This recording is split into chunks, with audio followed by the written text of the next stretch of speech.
Is it true that youths have been left out in the society? Quite a number of youths have been complaining of being left out in the society, especially in the political sector. In other words, underrepresentation in the government. Stay tuned with me, Vivian Oresha, as we get deeper into this matter. With me, I have Beth and Brian. My name is Ed Kipiego, Masai Mara University, a fourth-year student taking Bachelor of Arts in Social Work.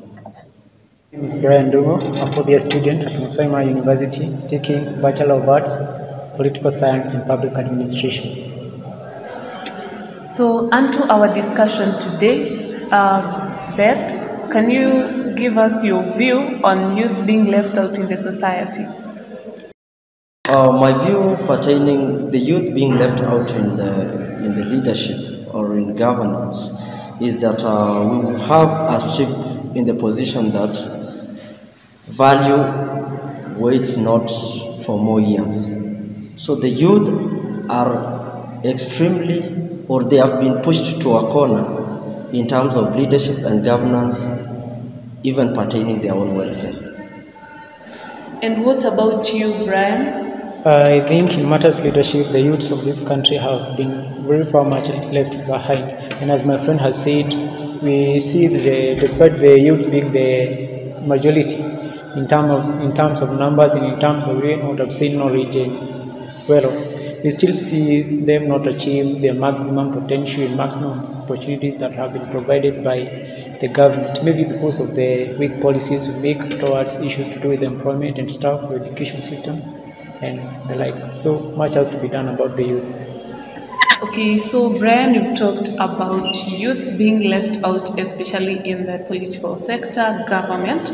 So my question is: are the youth are they secluded, or they are secluding themselves from the government, or why are they not being represented in the government? What could be the major reason?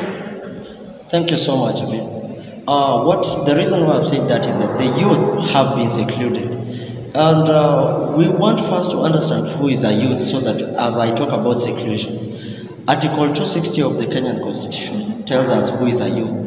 It names as a person of age 18 years to 34. In African Charter, it tells us a youth is a person aged 15 years to 35.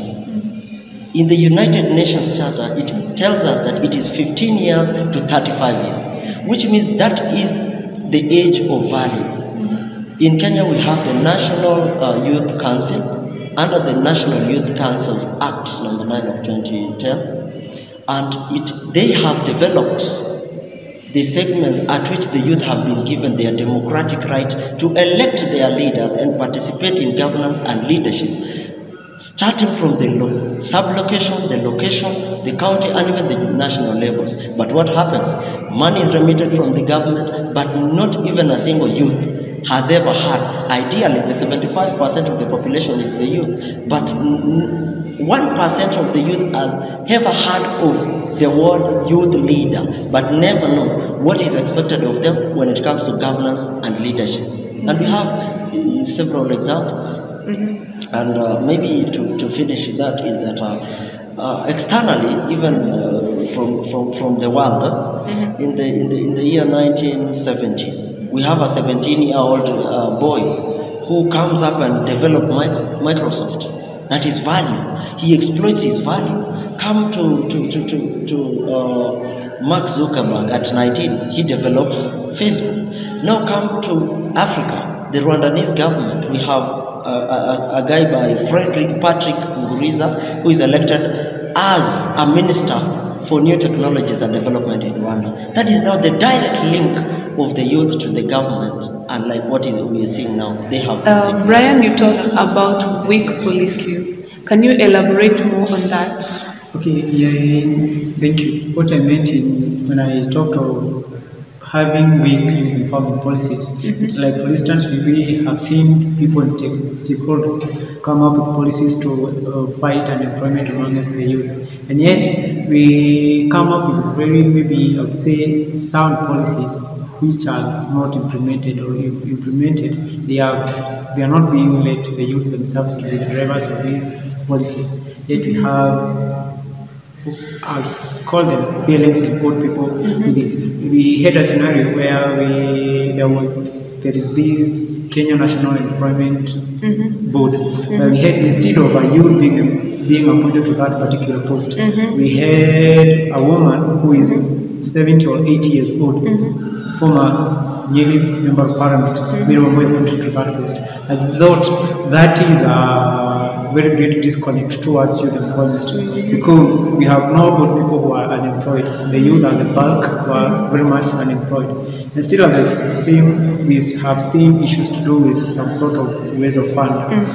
There is no sort of education to tell these people, like, you need to come, this is what you can do with these ways of fund and stuff. But also some of the other policies that the government come up with, maybe I would call them big.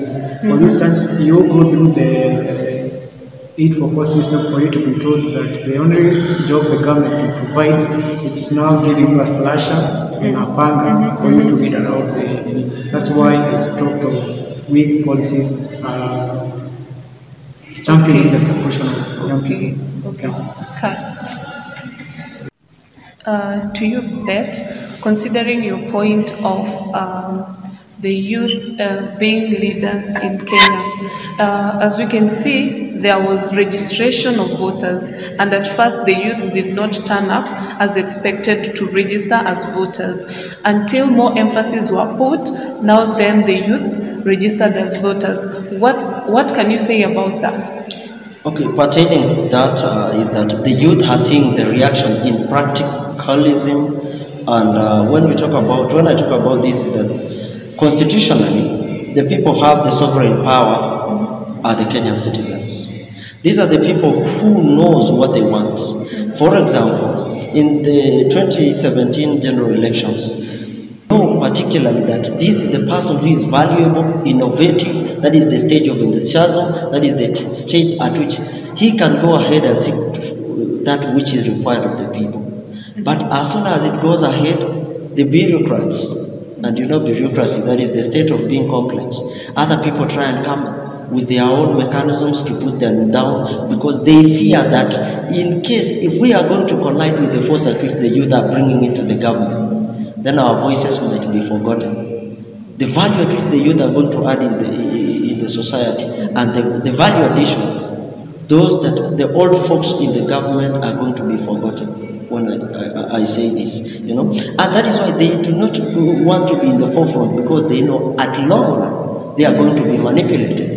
What is the value? Why should I start something that I cannot take it on to the position I'm going to hit the target that I want? But rather, while targeting the bull's eye, I find it myself going astray. So that is the position I think. The youth are reluctant because they know they are not going to find that which they yearn for and bring that value and build the future they look at. Okay. Yeah.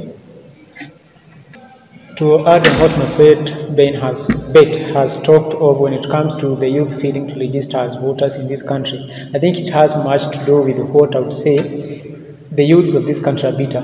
Despite them rallying and voting numerous times, nothing has been done to their effect. And I see that as a reason as to why they didn't turn in large numbers to register as we expected. Because they thought maybe when they turn out to vote, the results will be same and nothing is going to change. They are simply tired and bitter of the system. Thank you. So you guys mean the affirmative action are not efficient, despite of having the circles, the fundraising programs, that they are not efficient. Can you tell me more about that? Okay, the affirmative action is cited in Article 55 about the youth. They are not efficient. We have the KEO, that is the Kenya Youth Employment Project. They just give free education about some artistic services, but they cannot show the youth where they are going to implement those skills, and they cannot provide employment.